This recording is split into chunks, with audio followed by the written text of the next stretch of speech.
Baik, kita masuk pada hukum nun dan mim bertasydid. Hukum nuni wal mimil musyaddadataini. Hukum nun dan mim bertasydid.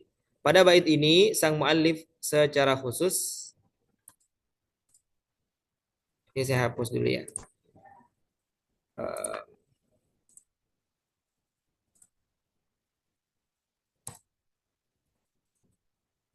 Baik. Jadi pada bait ini, pada pada judul ini, eh, pada bait eh, yang akan apa? Pada bait yang akan dibahas ini, ya. Pada bait yang akan dibahas ini, sang mu'alif secara khusus hanya membahas kondisi huruf nun, ya, tidak kemana-mana pembahasannya, ya. Hanya membahas kondisi nun dan mim yang bertasydid. Dalam artian beliau itu hanya menyajikan sebuah teori yang sangat-sangat ringkas. Nah, sang mu'alif mengawali bait ini dengan kata wawunna, yaitu satu istilah umum dalam pembahasan ilmu tajwid yang penyematannya hanya khusus untuk dua huruf hijaiyah saja, yaitu huruf nun dan mim. Kedua huruf ini memiliki ultimatum khusus saat berada dalam kondisi tertentu, sebagaimana yang akan disebutkan mu'alif kitab pada bait ke-17 nanti. Nah, namun kita akan jabarkan beberapa poin penting yang berkaitan dengan guna itu sendiri. Begitu. Baik, kita langsung masuk pada bait ke-17. Di sini Syekh Sulaiman Al-Jamzuri rahimahullahu taala nafa'ana Allah bi ulumihi fid dharain amin. Beliau mengatakan wa gunnami man thumma nunan syuddida wa sammi kullan harfa gunnatin bada. Dan gunnahkanlah mim juga huruf nun yang keduanya bertasydid. Syuddida, keduanya bertasydid. Wa sammi kullan, dan namailah setiap huruf apa namanya yang bertasydid tersebut, ya maksudnya keduanya mim dan nun, gunnatin bada, ya secara jelas dia dinamai dengan gunnah, ya maksudnya adalah gunakanlah huruf mim dan nun dengan gunnah yang paling sempurna saat keduanya bertasydid, ya. Kondisi tersebut secara khusus dinamakan guna. Jadi guna akan sangat jelas dan sangat sempurna apabila kondisi huruf nun dan mim itu bertasydid. Maka di sini ta'ayal apabila nun dan mim bertasydid menjadi pembahasan hukum tersendiri. Lantaran gunnah pada keadaan ini menduduki tingkatan guna yang paling tinggi. Nah, dalam ilmu tajwid istilah keduanya disebut dengan nun mim musyaddadah. Begitu. Kita masuk pada definisi gunnah. Gunnah secara bahasa adalah suara yang keluar dari rongga hidung. Atau kalau bahasa Arabnya as-sautul ladzi yakhruju min aqsal khayshum. Adapun secara istilah, menurut Syekh Ali Muhammad Ad-Dabba', gunnah adalah sautun ladzidun, suara yang indah, ya. Kemudian murakkabun fi jismin nuni. Dia bukan hanya indah tapi tersusun rapi, teratur. Ya, suara yang teratur pada huruf nun, ya, walau tanwina juga termasuk tanwin, wal mim dan juga huruf mim fi jami'i ahwalihima, dalam segala kondisinya. Maksudnya apa? Setiap huruf nun dan mim diucapkan itu mengandung uh, gunnah, ya. Mau dia berharokat, mau dia sukun, mau dia bertasydid, pasti ada sifat gunanya. Sehingga sampai pada perkataan beliau wa yakhtassu bihi fin nuni wal mim. Nah, adapun istilah guna itu sendiri dikhususkan pada huruf nun dan mim. Begitu. Nah, perlu diketahui oleh kita semua bahwa huruf hijaiyah yang suaranya boleh sengau hanyalah dua huruf, nun sama mim. Apapun kondisinya, ya, kecuali dia diidghamkan ke lam atau ro. Maka kalau udah ketemu lam sama ro, wah, udah nyerah dia, udah kalah, gitu ya. Nah, kenapa hal tersebut hanya dikhususkan untuk mim dan nun? Jawabannya adalah karena nun dan mim memiliki makhraj kedua, yakni rongga hidung. Yakni rongga hidung, khusyum. Yang mana suara sengau ini berasal dari sana. Jadi jangan tanya, loh kenapa kok misalnya yang lain nggak boleh sengau, kenapa nun sama mim boleh sengau? Karena nun sama mim punya makhraj kedua di khusyum. Begitu ya. Nah, sedangkan suara khusyum, suara sengau, suara khonkhonah itu berasal dari khusyum. Adapun suara sengau pada kedua huruf tersebut bertingkat-tingkat. Nah, hal ini akan bisa dibedakan manakala kita bisa memahami kondisi dari kedua huruf tersebut. Maksudnya ketika berharokat, ketika sukun, ketika tasydid, nanti kita akan paham. Jadi saat kita mengucapkan nun dan mim, otomatis akan ada aliran suara ke rongga hidung sesuai kondisi huruf masing-masing. Contoh misalnya an, nah itu ada suara gunanya tuh. Nah, itu ada tuh meskipun dengan kadar yang paling sedikit. Begitu, ya. Nah, kekeliruan tentang gunnah. Yang pertama, dalam buku-buku tajwid berbahasa Indonesia, ini saya tambahkan ya. Dalam buku-buku tajwid khususnya yang berbahasa Indonesia, istilah gunnah sering diartikan sebagai suara dengung. Penerjemahan ini berlangsung sejak tahun 50-an ke atas. Maksudnya 1950-an ke atas. Saya lengkapi ya. Ya nggak bingung. Salah satunya dalam buku tajwid yang disusun oleh Kiai Haji Imam Zarkashi. Ya, cetakan pertama tahun 1955. Juga dalam Mabadi Ilmu Tajwid yang disusun oleh Kiai Haji Muhammad Basri Alwi Al-Murtadha. Ya, yang mana hal tersebut banyak diikuti oleh para penyusun buku-buku tajwid sampai hari ini. Nah, yang keliru yang mana? Yang keliru adalah penerjemahannya tadi. Ya, atau pengartiannya. Guna itu bukan dengung, bukan. Ya. Kemudian di sini apa namanya? Ustadz Muhammad Laili berusaha berhusnudzon, ya, berusaha berhusnudzon kenapa kok bisa diartikan dengan dengung. Nah, mungkin penggunaan istilah dengung ini berangkat dari definisi guna yang disampaikan oleh sebagian ulama. Ya, sebagian ulama itu mendefinisikan guna sebagai sautun ladzizun rakhimun lahu raninun yakhruju minal khaysyum. Suara indah dan merdu yang memiliki ronin. Ronin itu artinya dengung. Ya, keluar dari rongga hidung. Nah, ini yang kemudian menjadi apa mungkin ya, ini yang mungkin menjadi dasar kenapa kok guna diartikan dengan dengung begitu. Nah, baik. Nah, padahal dalam KBBI dengung itu artinya tiruan bunyi yang bergema dari baling-baling pesawat terbang, ya, atau suara siren atau kumbang dan lain sebagainya. Ya, tahu suara baling-baling pesawat ya, atau misalnya suara siren di ambulan tuh, itu dengung tuh, ya, tiruan bunyi yang bergema. Ya. Adapun sengau artinya adalah suara yang diucapkan dengan bunyi melalui hidung. Nah, ini masih dalam KBBI ya, masih dalam KBBI. Begitu. Nah, atau disebut dengan suara nasal. Ya, suara nasal. Nah, sedangkan menurut ahli fonologi, ahli fonetik dan fonologi, mereka lebih memilih menggunakan istilah suara sengau atau lebih spesifik nasal. Jadi guna itu adalah suara nasal, suara sengau, bukan dengung. Ya ingat, bukan dengung. Para ulama tajwid mengistilahkannya sebagai khonsyumi atau khonkhonah. Tadi yang saya bilang, khonkhonah. Makanya kalau ada orang yang baca huruf yang bukan nun sama mim, tapi kok ada sengaunya, kok menyengaukan suara selain nun sama mim, nah itu disebut khonkhonah. Keliru. Ya, menyengaukan apa suara yang bukan guna ke suara guna. Apabila berkaitan khusus dengan huruf nun dan mim, maka suara ini disebut gunnah. Namun, jika kita telusuri ke kamus-kamus Arab Indonesia, istilah gunnah memang diterjemahkan sebagai suara dengung. Nah, ini kelirunya. Ya.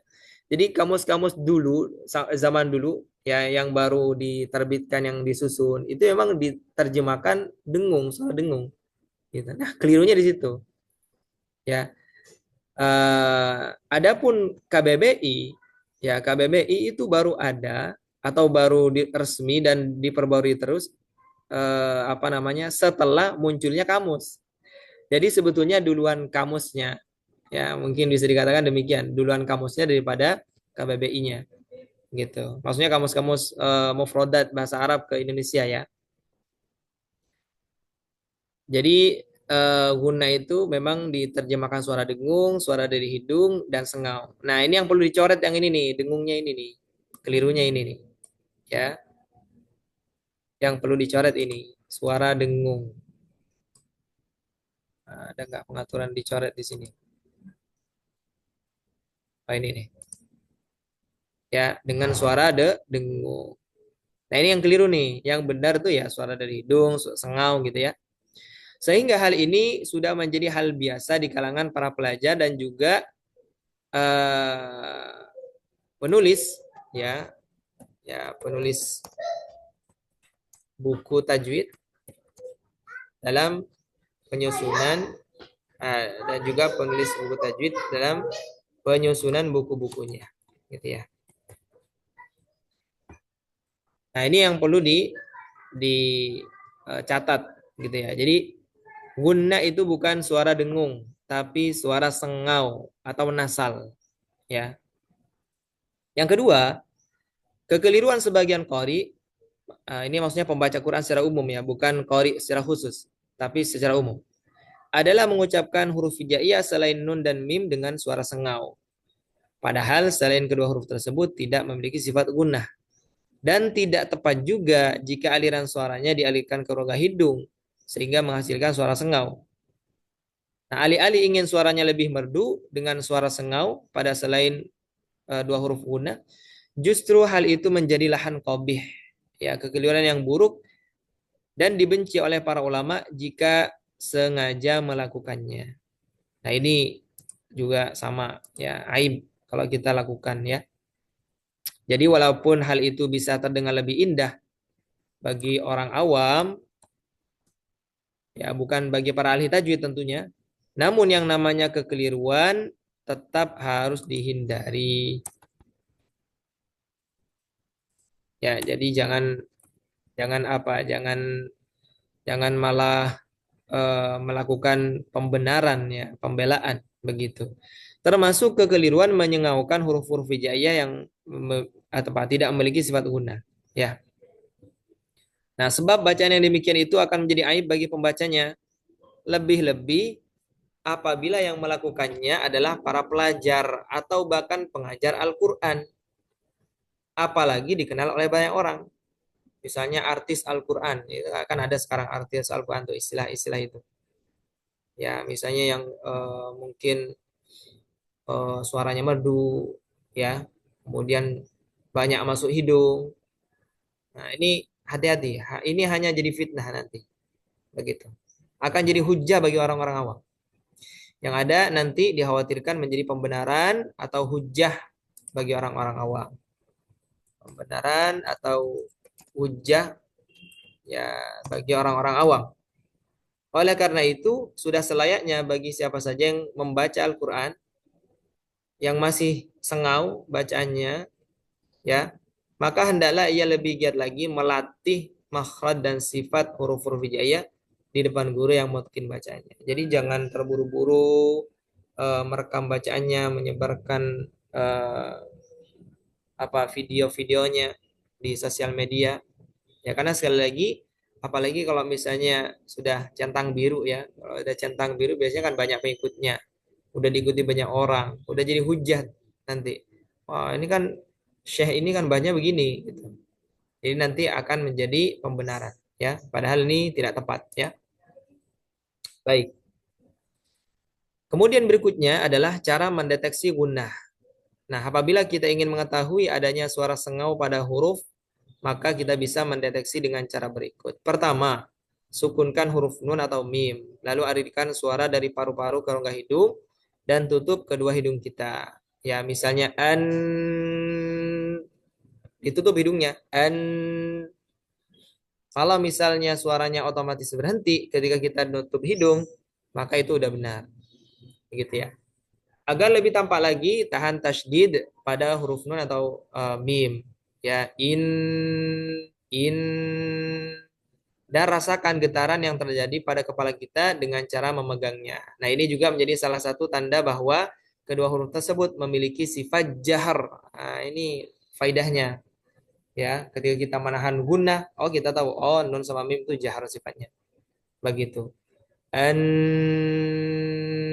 tahan, kemudian pegang kepala kita, terasa ada getaran pasti. Atau tutup telinga. Ya, an gitu. Ada getaran. Adapun hikmah adanya gunnah, menurut Syekh Ashraf Al-Ja'fari, beliau mengatakan bahwa getaran yang diakibatkan pada saat membaca huruf nun dan mim musyaddadah akan memberikan dampak positif bagi kesehatan otak. Di antaranya ialah menguatkan ingatan dan mencegah dari pikun.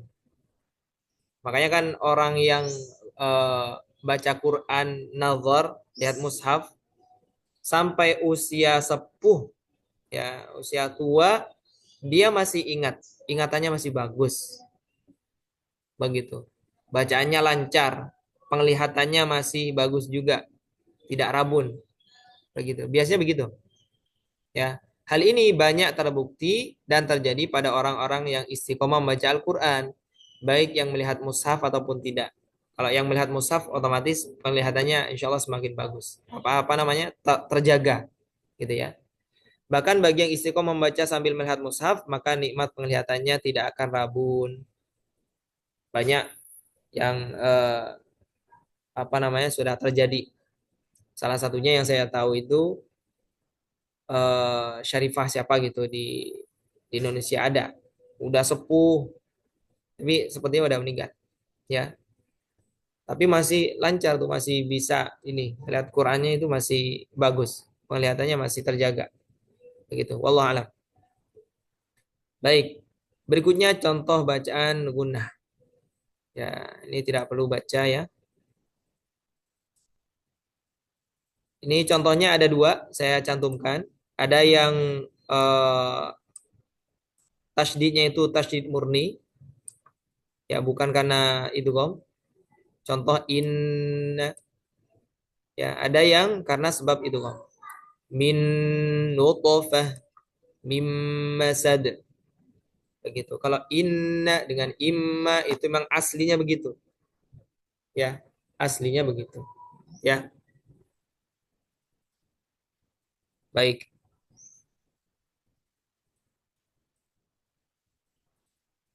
Nah, pada kondisi ini, suara yang mengalir ke rongga hidung ialah sangat sempurna dan durasinya wajib dipanjangkan dengan dua harokat gunnah. Dipanjangkan atau ditahan suaranya beberapa saat atau diketukan sedang. Ya, tiga ketukan. Begitu. Maksudnya temponya sedang. Ya, tak, tak, tak, misalnya. Inna, begitu. Nah, bedakan antara dua harokat gunnah dengan dua harokat pada mat tabi'i. Nah, ini sebetulnya secara durasi dua ketukannya sama. Ya, hanya saja karena yang namanya guna itu ibaratnya ada dua apa perpindahan, ya bukan perpindahan, ya perpindahan lah dari huruf pertama ke huruf kedua, ya sebetulnya di mad juga perpindahan juga, ya. Tapi karena dia kan hanya satu huruf, kalau ini kan dua huruf, begitu.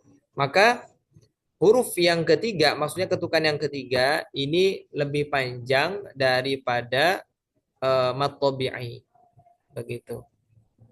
Jadi misalnya ketika kita baca maliki dengan in, dengan kata in itu sama panjangnya sebetulnya. Maliki in. Nah, bedanya kalau di guna itu kan ada harokat nunnya yang belum diucapkan. Nah, itulah yang menyebabkan dia itu terasa lebih lama, gitu ya. Nah, sebetulnya sama, durasi ketukan yang dua itu sama. Ketukan pertama, ketukan kedua itu sama dengan matobi sama. Hanya saja karena dia masih ada ketukan ketiga, maka dia durasinya lebih panjang sedikit ya. Ma ma maliki maliki gitu ya. Lebih panjang.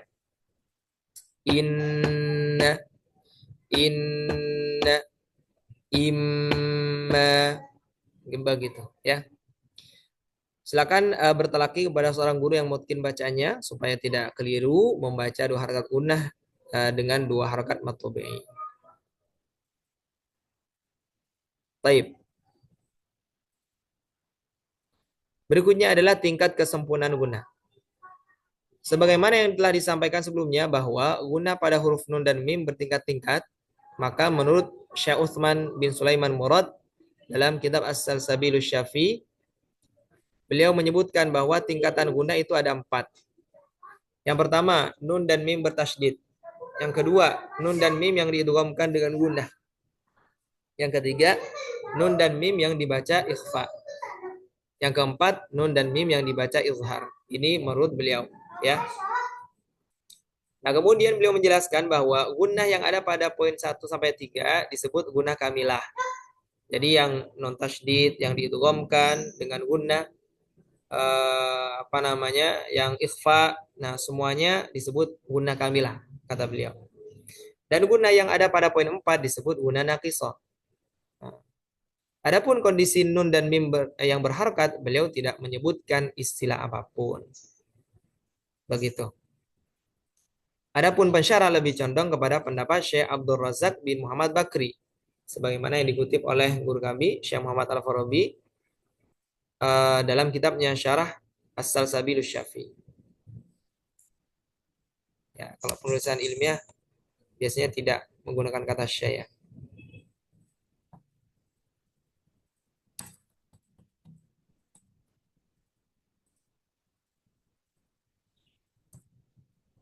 Baik. Berikut penjelasan detail dan juga urutannya. Jadi pertama yang ingin saya sampaikan supaya tidak bingung ya. Bedakan tingkat kesempurnaan gunnah dengan durasi gunnah. Nah, ini yang perlu dipisah. Ada yang namanya tingkatan gunnah, tingkat kesempurnaan maksudnya. Ada yang namanya durasi gunnah.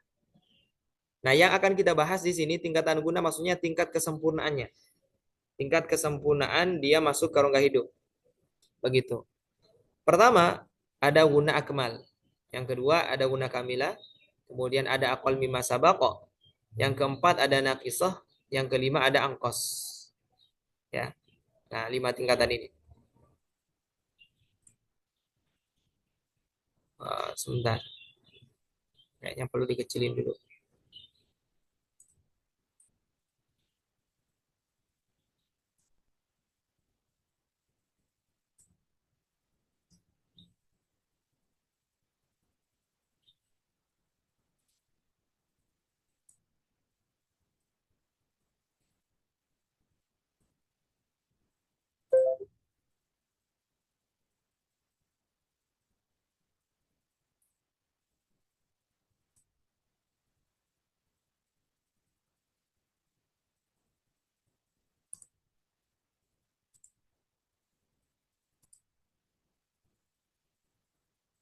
Ya.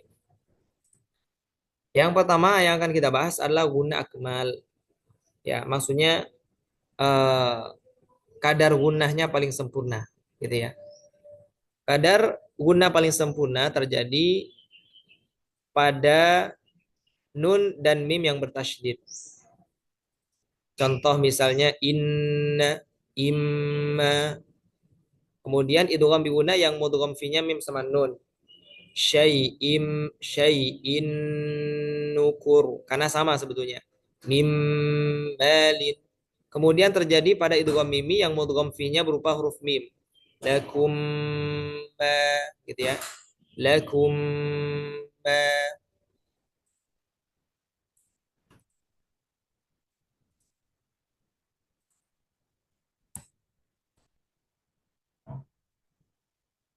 Baik. Kemudian yang kedua, gunnah kamilah. Tingkat kesempurnaan tingkat kesempurnaannya di bawah dari akmal. Nah, disebut demikian karena kadar gunnah pada saat huruf tersebut dilafalkan sempurna ke rongga hidung. Ya, namun masih di bawah dari apa namanya gunnah akmal tadi. Ya. Dan ini terjadi pada idgham bi gunnah yang mudgham fihnya berupa waw dan ya. Contoh misalnya may ya'mal. Dia tidak 100% ke apa namanya? Ke rongga hidung, tapi sudah disebut sempurna. Gitu ya. Sudah disebut sempurna meskipun aliran suaranya ada separuh melalui jauf. Miu waliyin mengikuti makhrajnya waw karena sudah idgham dan juga mengikuti makhrajnya ya ya karena sudah idgham juga. May may ya'mal. Nah, ditambah lagi apa namanya? Gunnah pada kondisi idgham bi gunnah yang mudgham fihnya waw sama ya ini lebih dominan apa tadi? Waw sama ya-nya. Gitu ya. Makanya dia tidak masuk kepada tingkatan gunnah akmal. Ya, cukup di kamilah. Nah, adapun yang akal mimma sabaq disebut demikian karena kadar gunnahnya dia sebetulnya sudah mengalir ke rongga hidung juga sama. Ya, hanya saja berada di bawah gunnah akmal dan kamilah. Ya, dia tidak idgham. Kalau saya pribadi lebih condong itu. Alasannya karena nggak idgham aja. Dan gunnah ini terjadi pada seluruh kaidah ikhfa. Ikhfa akiti, syafawi, begitu. Man kana ba'dukum ba'da mim ba'd. Hanya saja ini memang suka menjadi dilema ya ketika para ulama kemudian uh, membagi tingkatan guna ini nyatanya ini kepada kenyataannya pada huruf-huruf tertentu. Contoh misalnya nun sukun yang bertemu qaf kaf. Aliran suara itu ke hidung semua. Hanya saja memang belum itu kok, belum begitu. Makanya tidak dikatakan apa tidak bisa naik satu tingkat begitu ya ke gunah akmal begitu. Dia masih akal mimma sabaq. Ya, akal mimma sabaq. Ini bagi yang setuju dengan pendapat ini atau misalnya ya udahlah kita mengambil pendapat Syekh Sulaiman Murad aja misalnya. Silakan begitu. Sama halnya juga dengan ikhfa syafawi. Ba'dukum ba'dha itu kan suaranya full ke hidung. Ba'dukum kum ba'dha. Begitu.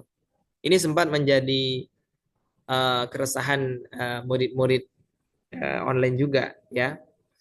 Oh, ini kok kenapa kok nggak masuk ini? Padahal apa semuanya sempurna ke hidung. Begitu. Mim ba'd.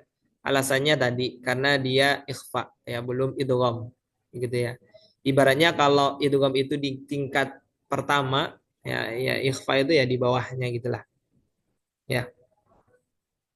Kemudian guna naqisah. Guna naqisah disebut demikian karena huruf nun dan mim pada kondisi ini hanya sukun saja. Ya, sehingga gunah pada keduanya hanya sekedar melafalkan apa makhraj konsonannya saja. Ya, tidak mengalami guna tambahan, begitu ya. Tidak bertambah suara gunanya. Begitu. Dan terjadi pada seluruh kaidah izhar selain izhar qamariyah. Ya, contoh misalnya di izhar al-qi an'a walahum ada di izhar syafawi. Di izhar mutlak sama sin wa nun, izhar riwayah nun wal qalam misalnya. Ya. Nah, kenapa kok izhar qamari yang tidak masuk pada apa namanya kategori guna naqisah? Karena izhar qamari itu membahas huruf lam sukun, bukan nun sukun. Ya, di mana huruf lam sukun tidak punya sifat guna. Begitu. Nah, kemudian yang kelima, guna angkos. Nah, disebut guna angkos ialah karena kadar guna pada kondisi ini hanya muncul atau terasa pada saat tasodum saja. Saat berada di makhraj saja. Nah, misalnya. Nah, ya. Nah, saat dia tabaud menjauh dari makhraj sebab berharokat, maka kadar gunanya sangat sedikit. Nah, ni, nu, na, ni, nu ini ada gunanya, tapi dengan kadar yang sangat sedikit. Begitu ya. Pada saat kedua huruf tersebut berharokat, itu berarti telah bercampur dengan makhraj al-jauf. Begitu. Makanya ketika nun sama mim berharokat, kemudian dipanjangkan harokatnya, ya dia nggak boleh terus-terusan ada di khusyum suara fathahnya. Begitu. Contoh misalnya, ketika kita membaca eh, apa misalnya, wama arsalna misalnya.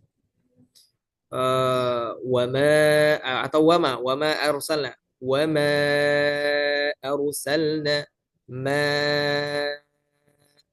Nah, itu fokusnya dijauh ketika sudah dipanjangkan, fokusnya sudah dijauh. Wama tidak boleh wama ma, tidak boleh suaranya kemudian menetap di khusyum tadi ya. Seperti itu. Kenapa? Karena sudah tabaud. Begitu. Guna angkos ini terjadi pada seluruh keadaan nun dan mim berharokat. Contoh nunina mumima. Begitu. Baik.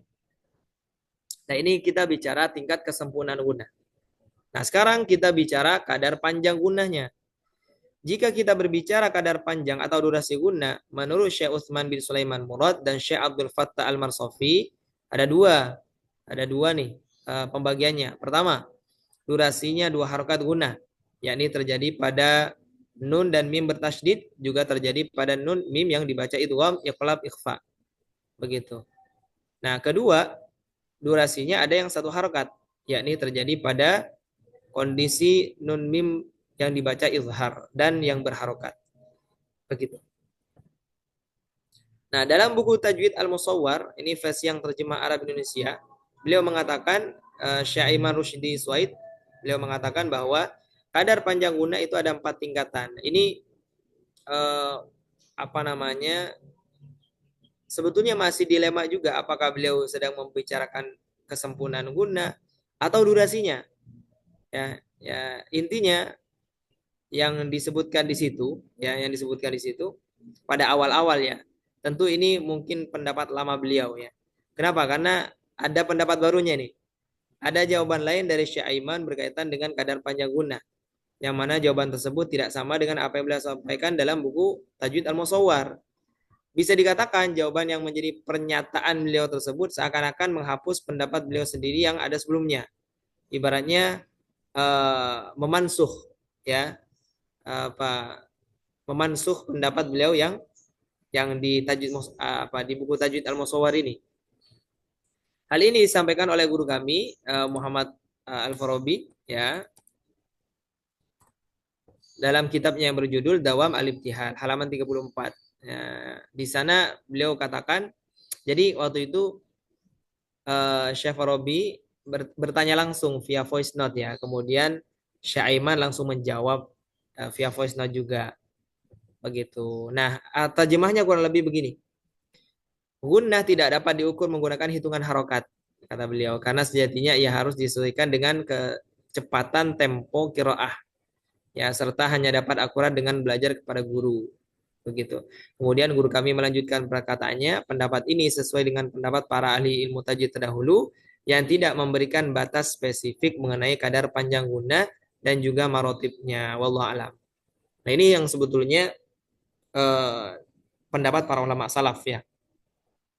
Jadi terkait guna itu para ulama salaf tidak tidak memberikan data spesifik, kadarnya berapa, kemudian tingkatannya seperti apa tadi sebetulnya nggak ada. Begitu ya. Yang disampaikan barusan tadi itu murni ijtihad para ulama mutakhirin. Baik. Nah, di sini ada catatan ya bahwa tingkatan yang disebutkan di atas sama sekali tidak ada kaitannya dengan kadar panjangnya. Ingat, ya hanya terkait kesempurnaan suara yang melalui rongga hidung. Jadi baik guna akmal, kamilah ataupun guna akal mimma sabak secara praktik durasinya sama, kadar panjangnya sama, yaitu dua harkat guna. Begitu ya. Hanya saja aliran suara yang paling sempurna hanya dimiliki oleh guna akmal, adapun kamilah dan akal mimma sabak itu berada di bawahnya. Ya.